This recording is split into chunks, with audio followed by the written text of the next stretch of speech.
कह रहे हैं, मैं पूछना चाहता हूं कांग्रेस पार्टी से, पाकिस्तान पे कार्रवाई होने से मुसलमानों के खिलाफ माहौल कैसे बन जाएगा, जरा मुझे ये बता दें।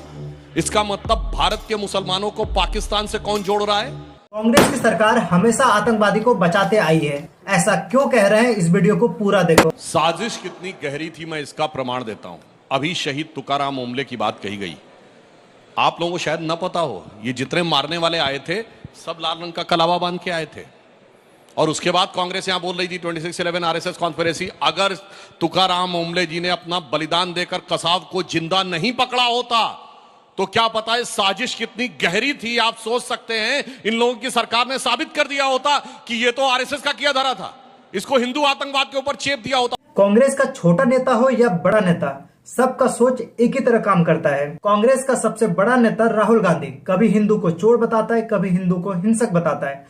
और जो लोग अपने आप को हिंदू कहते हैं वो 24 घंटा हिंसा हिंसा हिंसा, नफरत नफरत नफरत। वहीं दूसरी तरफ कांग्रेस का एक और नेता जो एक नंबर का दोगला नेता है, वो है कन्हैया। जब कन्हैया से आरएसएस के बारे में पूछा गया तो उसका जवाब क्या था?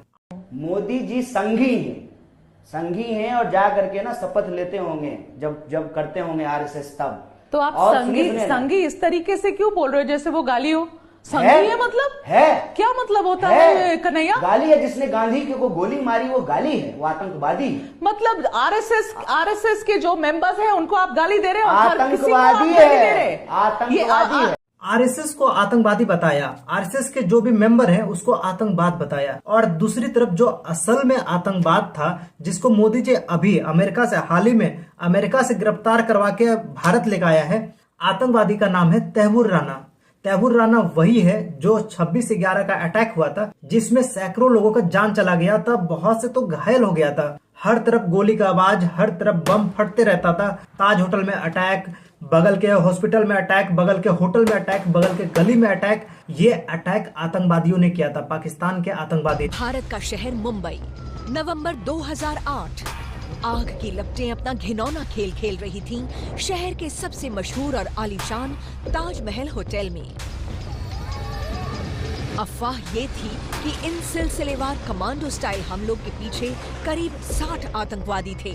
हमले के 59 घंटों बाद 166 मासूमों ने अपनी जान गंवा दी। और उसी अटैक का मास्टरमाइंड तैमूर राणा के बारे में जब पूछा गया इससे कन्हैया से, तो कन्हैया को कुछ सुना ही नहीं दे रहा है। इसके कान में पता नहीं कुछ गया है, जिसके कारण इसको सुना ही नहीं दे रहा है।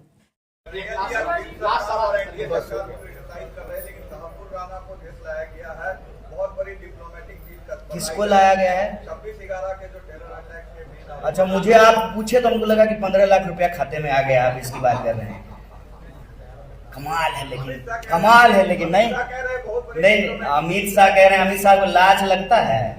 अमित शाह को लाज नहीं लगता है ना? थोड़ा सा भी लाज है उस आदमी को? है थोड़ा ना, कम से कम ना लोगों के अंदर ना आंख में ना लाज शर्म होना चाहिए। मुद्दा दिन भर भटकाते रहना, कभी इधर कभी उधर, कभी वक्फ बोर्ड तो कभी कुछ तो कभी कुछ। ऐसे ही नहीं, कांग्रेस को आतंकवादी बचाने का टैग मिला है, आतंकवादी को रक्षा करने का टैग मिला है, यही सब कारण से।